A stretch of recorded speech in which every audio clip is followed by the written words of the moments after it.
Here in this question, we have to find the variance and standard deviation for a given set of data. The problem over here is about a barber who wants to purchase new professional shares from a website. The prices of all the shares are shown in this table. Use the standard deviation formula to find and interpret the standard deviation of the data. Round your answer to the nearest cent. Now here the shares values are given, different stocks. What you can do is, instead of doing the detailed, step-by-step formula and everything, you can use your calculator to directly get these answers. I will show you these values directly can be found out. Now this type of problems are statistics problems. You need to use statistical mode, that is mode and 3. Now you need to press 1 here, which will allow you to input any set of data. So you can put a lot of data, so that is 50. Then you have 165, and then it's 55, 79, 84, 68, 38, and lastly we have 42. Put in all your data. You can double check it by going up or down. Once all the data is filled in it, press AC. Please don't go back to mode and don't press anything. You cannot do the problem there. See, now you can see that statistical mode, start mode is on. Now what you need is basically two things. This is the standard deviation and the variance, right? These are the two things which you want. So to go to start mode anymore, you need to press shift and 1. So that you can see start or distribution. Now what you need is basically, if you want to find the sum of all this number, you can press 4 and all that. We don't want that. What we want is basically the variables, that is option number 4. And what do you want over here? How many number will be given in n? But we don't want that. We know it's 8. We need mean. If you want mean, say for example over here, the mean is there, right? That is the option number 2. It is 72.625, which is rounded off to 76. Nearest cent. Cent is 100. It should be 2 digits after decimal, because 100 is having 2 zeros, right? So you're 2 digits after decimal. It's 72.63. Now what if you want the variance? That's step 4. Again, you can just press shift 1, 4, and now here the option number 3 is basically standard deviation. Let's press this option number 3. You get the standard deviation, okay, directly. Now you won't get variance. If you square this number, you get variance. Generally, they're going to ask you the mean or the standard deviation. Use the standard deviation formula, right? That's it. You got the answer directly. But the variance in the step 4 can be found out. See, now you can, whatever answer you got is 38, right? You just squared this answer. Answer square. What is the value? 146.49, right? So that is the variance. But you don't need that. You just have to go to, shift 1, 4, and 3 for standard deviation. And this is the very important value. It's 38.22. Now you can see the other problem. You can do these by yourselves. If you're inputting the value for the first time, you can either go shift 1 and again, type 1. You can type it out, new values, or you can go directly to mode, option number 3 for start, and then 1, and then now type the values. It is 9, 6, 12. You can use any order. It doesn't mean that I should go in any order. I can do 9, 8, 10, 6, 9, anything, as long as all the numbers are input. So it's 8, then 9, 14, 10, 13, and lastly 8. Now all the values are inputted. Press AC, shift 1, and then 4, and then 2 for the mean. It's 9.88. You can see it's 9.9. Now if you want the standard deviation, shift 1. It's shift and 1. Now it's 4, and then press 3.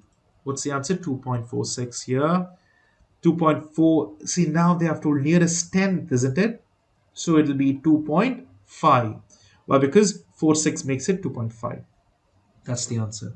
You can try this by yourselves. It's very simple problems. All you need to, over here they have told you to use graphing calculator, but you can use any calculator and get these answers. All you do is mode 3, 1, input the values, then shift and 1, and you can find the anything you want.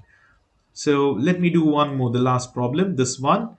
So I will input the values, mode 3 and 1. Now inputting the values 3350, 2800. Make sure you put the correct values. Don't make an error when you're inputting, so be careful.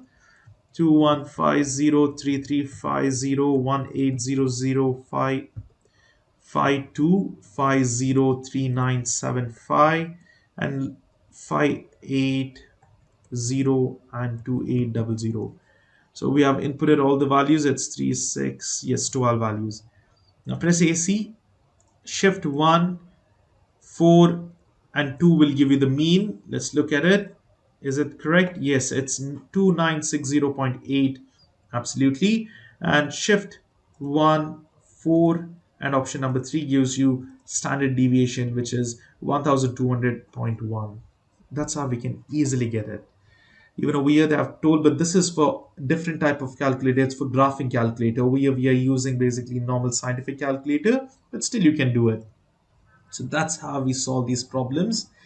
Now, if you're thinking what exactly is the mean and standard deviation, now imagine I have scores out of 10 of maybe 5 students. One student got 7, 8, 7, 10, and 5.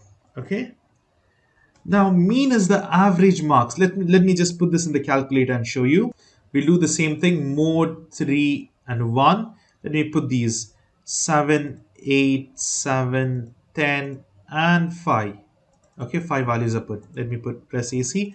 Shift 1, 4, and 2 gives me the average. So all the 5 students, if I take the average, they got 7.4 out of 10. Now over here, when I press shift 1, 4, and 3, this tells me a very important thing. 1.6 is the standard deviation. Sigma, the small letter sigma, is basically standard deviation. 1.62, right? What does this mean? So each of these marks, right, if you graph them like this in the normal curve, they vary. Like majority of the marks are just varying by 1.62 marks. So everyone almost got very close marks from the average marks, right? Something 7 point something we got, right? They are varying about 1.62 only. So majority of the data is lying over there. If the standard deviation is less, that means okay, everyone got overall the similar marks. So you can see 7, 8, 7, they're similar, right? So the standard deviation is less. Now I will take a set of values. Say for example, here I'll take marks of 1, 5, 4, 10, and 10, and lastly 8 or 9. See, now I've taken the 5 marks, but they're varying a lot, isn't it? Now if I find the standard deviation, let me find the mean first. Shift 1, 4, and 2. Here, what is it? 5.8. That's the average. But now when I do the standard deviation, 4 and 3, you can see the varying is too much. From the average, each student's only 10 is the maximum marks, right? One average and the other person are getting 3.3 marks difference. It's varying a lot because the values were 0, middle 5, and then 10, so they're varying too much. So that's what it means. So whenever the standard deviation is less, the data whatever you got is more reliable. So that is the thing. Okay, it doesn't mean always it should be reliable. Certain times it may not be. Over here, see, the standard deviation is less. You can consider it reliable, or certain situations it may not be. That's fine, depending on the values and everything. So that's how we solve this problem, and that's the understanding of standard deviation and mean. And that's the end of this question.